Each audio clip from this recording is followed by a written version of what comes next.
Madalas na nagpapahinga ang dalagang si Irene sa lilim ng malaking puno sa gitna ng kanilang taniman kapag gusto niya ng katamihikan o di kaya ng sariwang hangin.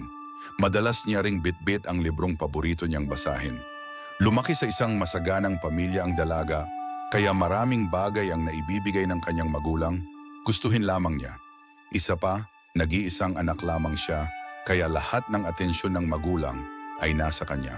Kasulukuyang nakaupo si Irene sa ilalim ng malaking puno ng nara at matatanaw sa paligid ang pagsayaw ng mga palay na pananim ng kanyang magulang. Maganda ang panahong iyon. Preskong hanging tumatama sa kanyang balat at katahimikan ang nagkukumpleto sa maganda niyang araw.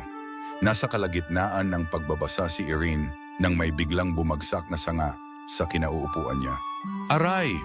Wika niya nang tamaan siya sa ulo ng nalaglag na sanga. Dadamputin sana niya ang sanga, ngunit napukaw ang mata niya sa nakaukit sa bandang katawan ng puno. "Ayoko na," ang nakasulat. Pagkatapos basahin ay nagpatuloy lamang siya sa pagbabasa at hinintay ang paglubog ng araw para umuwi. Huwag kalimutang mag-subscribe sa aking YouTube channel para sa part 2 ng ating kwento.